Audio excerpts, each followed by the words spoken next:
Well, welcome back. This one's going to be a little bit different. Earlier on, well, it's about a week ago actually, my NAS decided to start beeping incessantly at me in what appears to be a fan failure. Well, it was reporting a fan failure. The only problem was I could hear the fan working just fine. So I'm guessing it's a speed sensing type issue. I thought I'd reboot it just to see if it cleared itself, and yeah, well, it didn't reboot. So here we are in the workshop. We'll plug it in a sec with a monitor plugged into it and see what it's up to. So yeah, let's get into it.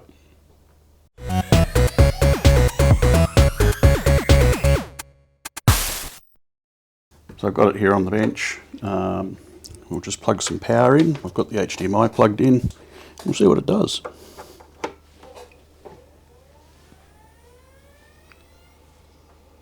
So we've got some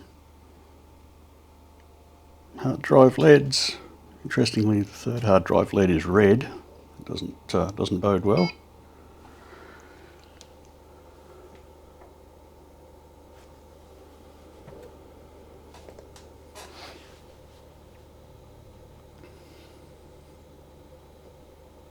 Well, so far so good.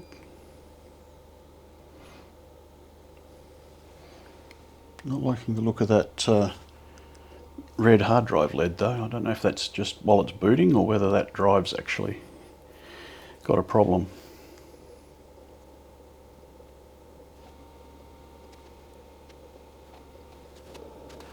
Well, we've still got our red LED for the third drive.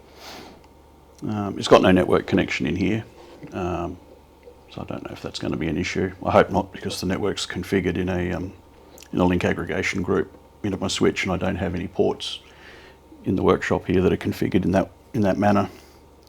And previously, when this was running, before I tried to reboot it, the fan was definitely running. I could feel the air blowing out the back, and you could hear it across the room. It was actually, the fan was running at full speed.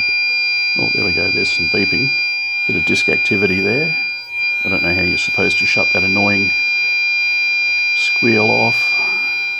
Oh, there we go. It stopped by itself. But it's also not progressed past that starting screen either. I'll just leave that running, and if anything interesting eventuates, I'll come back to it. In the meantime, I might just do some Googling around and just see what those, all sorts of weird tones coming out of it, but we'll see what those tones are indicating. Now I've got 3 red hard drive LEDs. That can't be good. Let's power it again. I want to see if I can get into the BIOS.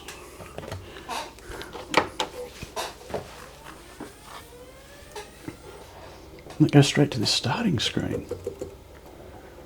I don't know if it's even got a BIOS you can get into.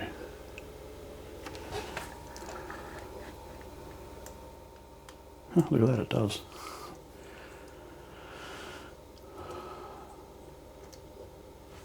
Don't necessarily want to change anything, I just want to see. CPU temperature, 255 degrees C. That sounds problematic. Maybe that is our problem. Although 255 sounds a little sus. I wonder if the CPU fan is not working.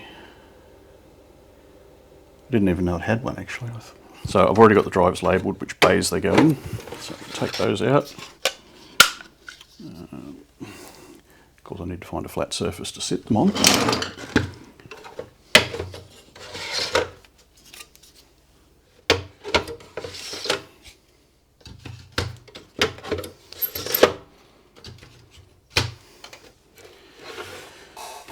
Now this, I believe,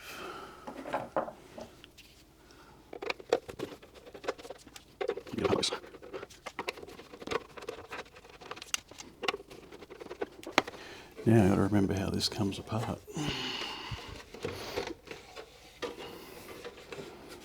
I can't remember. No, it looks like it slides. Just the front. Yeah, it slides back. There's a little marker there that shows it where it slides back to. Then it lifts off.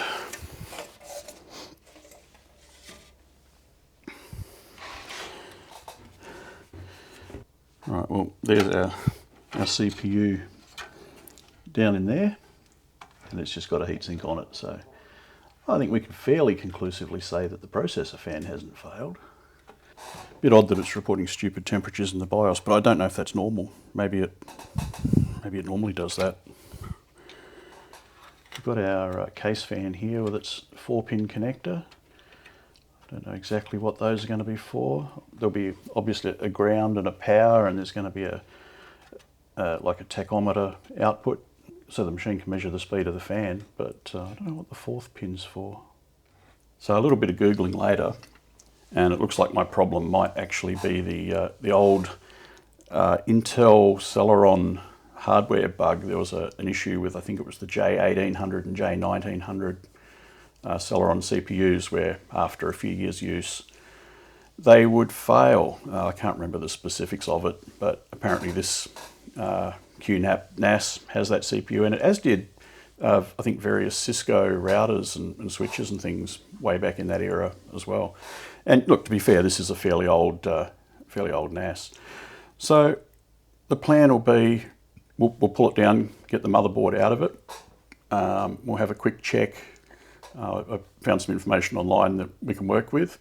We'll have a quick check to see if that is probably the issue, and then we'll work through what is basically a temporary fix. And I'm going to probably do it the easy way, which is easier for people to replicate at home if they need to.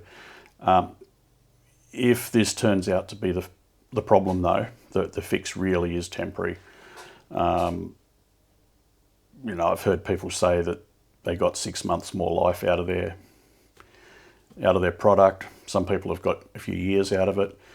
For me, I'd be happy if it keeps working long enough for me to get the data off it.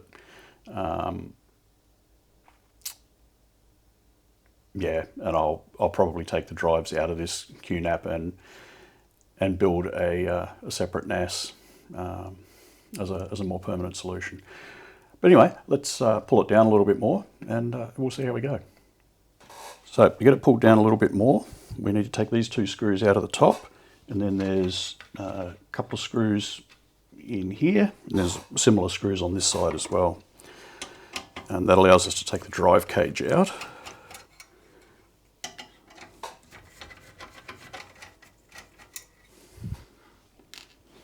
I'll get these 2 over this side. And they're only small screws, so you need to be careful not to drop them on the floor, because if you do, you'll probably never see them again. At least if your floor is anything like mine.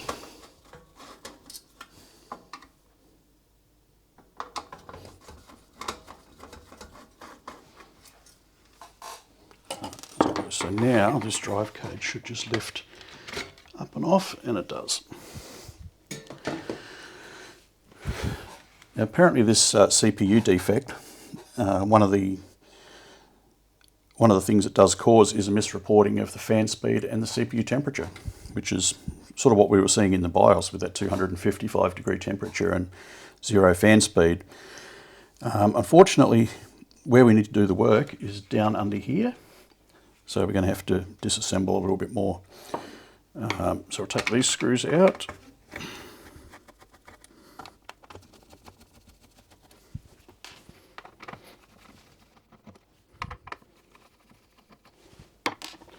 Right, and with those 4 out, I think the board should pretty much just lift.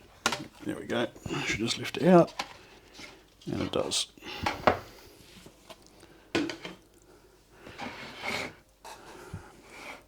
All right, but we still need to get under there. So now we have to undo the motherboard screws, and there's 2 here and 2 here.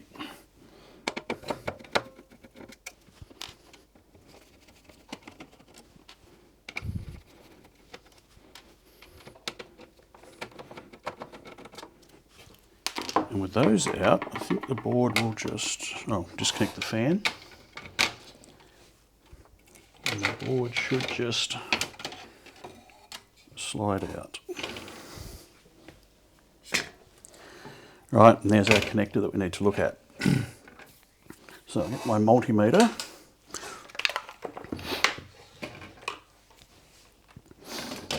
And apparently the story is if we put our meter on pin 1, and we'll find a ground here, so what can I clip to? The switch. We just need a ground. We'll clip to our switch over here. Go to the voltage range. Now if the voltage we get when we plug this in is around 2.2 volts, then the workaround is that we put a 100 ohm resistor in to pull that voltage down, because apparently it's supposed to be around about 1.7 volts in normal operation. If the voltage we see is sort of low, like less than probably 1, I think it was about 1 volt, then we end up putting the same resistor in, but we need to tie it to 3.3 volts to actually pull that up. So, you know, we'll plug the power in, and you can see the multimeter there set to DC volts.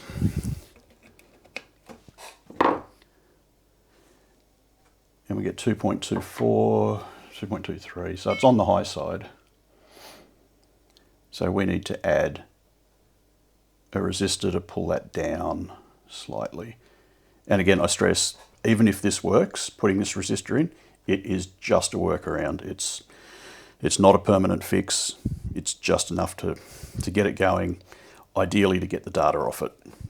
You certainly wouldn't want to rely on it as a long-term fix. I mean, you could, and you might get lucky, but you probably won't. And I imagine that if you do the fix and it expires on you, then at that point there's probably no recovering it, and you're probably going to be stuck trying to recover your data with drives plugged into a Linux box. I hope for the best. So anyway, let's find ourselves a 100 ohm resistor, and we'll go about getting it in there. Okay, so the plan here, this is the easy way, is I'm going to use one of these sort of DuPont cables that you get with like Arduinos and things like that. And I'm going to clip it on pin 1. And we've got to go to pin, I think, 8 or 10 from memory. And of course, that by itself doesn't work. That would drag the signal completely down. But what I'm going to do is cut it and put the resistor in line with a bit of heat shrink over it. And this is an approach you can use if you're not comfortable soldering on the board itself. I mean, normally I would just solder on there because it doesn't bother me. But I thought I'll show the sort of the safer way for people who aren't as confident in soldering on these sorts of boards. So we'll do that.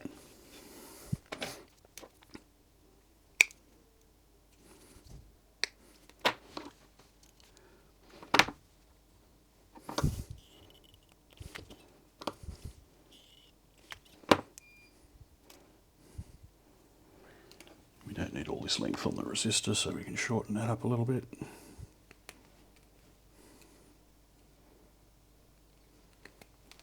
This is just a 100 ohm resistor. I should have my glasses on, but I think I left them upstairs, so this will be interesting. Smouldering iron is on, a bit of smoulder. Just knock that down. Let's be clean up. There it is.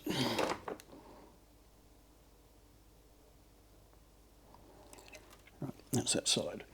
I'll just let that cool down a bit. And we'll find ourselves a bit of heat shrink. I guess somewhere around there is probably okay. Make sure we put this on first. Right, now we can put our wire on the other end.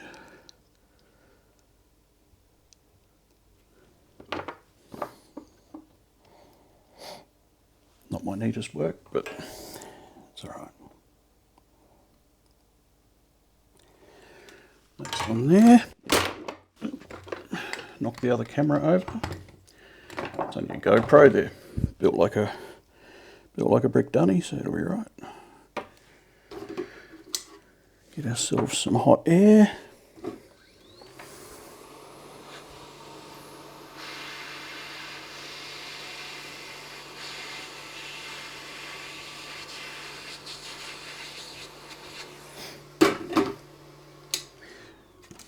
And that's just to stop any exposed metal on the resistor from shorting out things on the board here. So now that can go on pin 1. It also needs to go on pin 8 or 10 apparently. I'll just bend the legs in the resistor a little bit. This has to sit fairly flat, and you'll see why in a minute. Even then, I reckon it's going to be a little bit fiddly.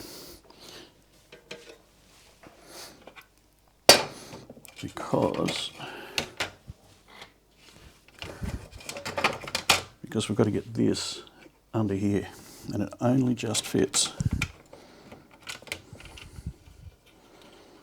On the plus side, the worst that'll happen is it will short to ground,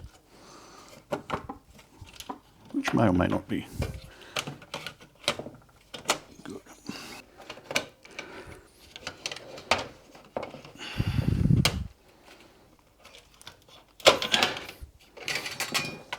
Let me just check I got that on the right pins, because I might not have.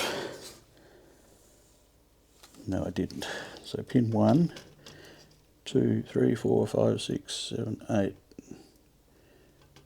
So 8 is that one. Because they go 1, 2, 3, 4, 5, 6, 7, 8, 9, 10. I think. Or do they? Oh, God, it's hard to tell, because there's actually a 5 written up this end. It says 1, 2, and then up here it says 5. Yeah, so it appears it is this pin and this pin, pins 1 and 8. I wonder if I can get some video out of it before I put it back together to see if it's happy. Let's see. Here's our power. Well, we don't have any red LEDs, so that's a start. I went into the BIOS and turned that on, so it comes up with that now, instead of going straight to that loading screen. And our flash memory is flashing.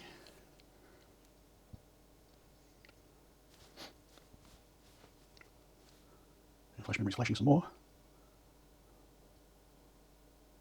I probably should have gone into the BIOS to see if the fan speed and temperature were reading correctly.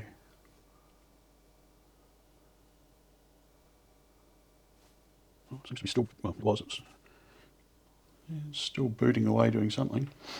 It might take longer than usual looking for a network connection that it doesn't have.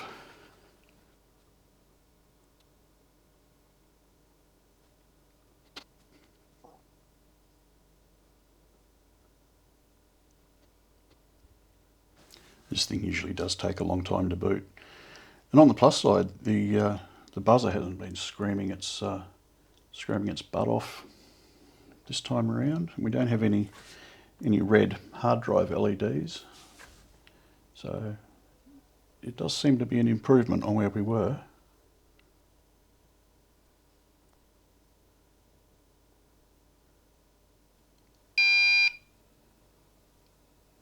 I think that's the I've booted beep. Yep, and what's it saying? Yeah, and now it's saying it's missing some discs. So I think we're probably okay to put it back together. Power it down and put it back together. And I'm hoping it will boot and run for, well, 6, 12 months maybe. Certainly long enough for me to get my data off it.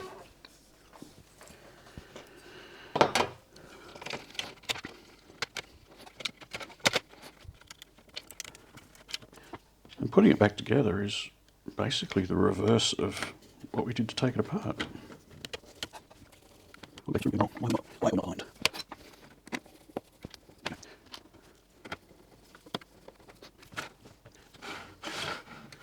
really need to get this fixed because and get my data off it because all my video files are on it. And yeah, you can safely assume there'll be a video about this once I get my data off and onto a different NAS where I can work on it. Right, so that's got our motherboard screws in. Put our fan connector back on. Now next up, we'll put it back in its base. And that just goes in like that.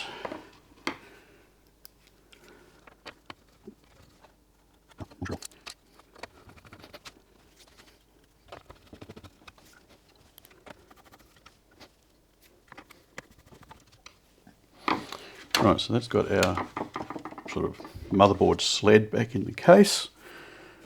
So next up we can put our drive cage back in.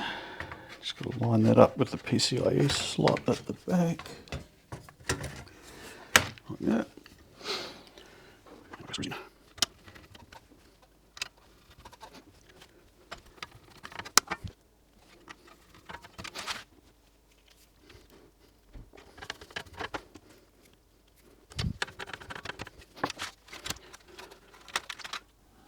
Right, and now we'll go the whole hog, we'll put the lid back on.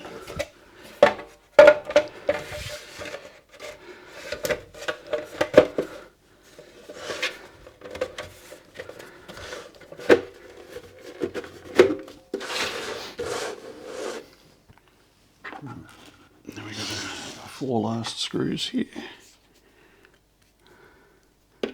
Hopefully Murphy doesn't strike here. You know, Murphy who says you put it back together and then it doesn't work.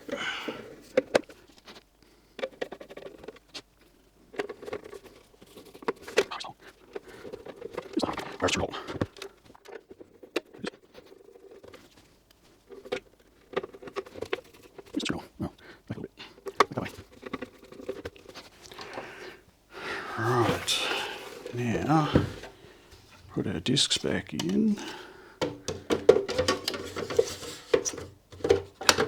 Disc number 4. Disc number 3.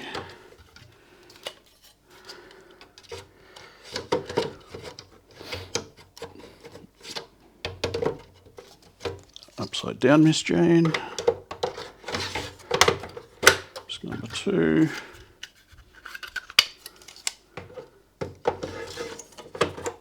Disc number 1. Right, plug our HDMI back in. We'll plug our power in.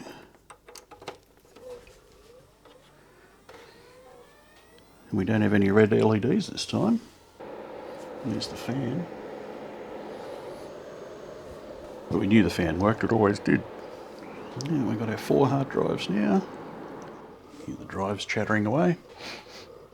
I think it's going to work. It's just, I imagine it's getting hung up waiting for the network that it doesn't have.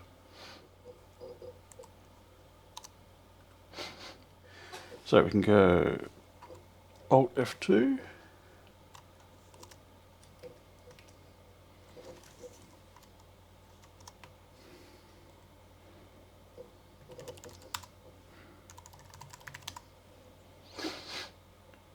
Shut down. I don't want to reboot. Q.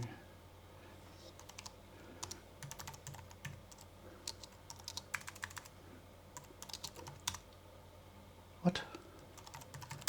Seriously? Fine, we'll do that then. There we go. Down it went. Well, wasn't that fun?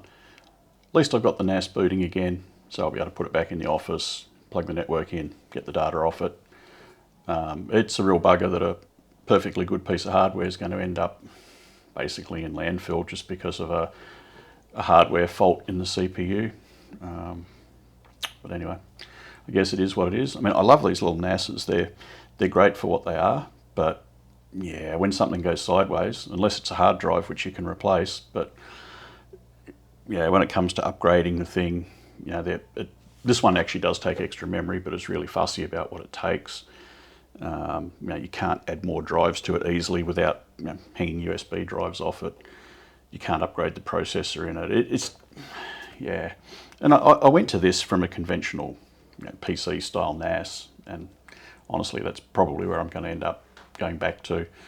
I'll likely have a rummage around here and see what parts I've got.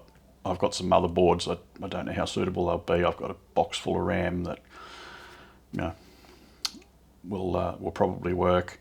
I've probably got a case that I can reuse, so I can probably build something up fairly quickly. But for the moment, I just get this back in the office, start copying the data off it before it dies more permanently. So yeah, that's that. If you enjoyed that, feel free to give it a like.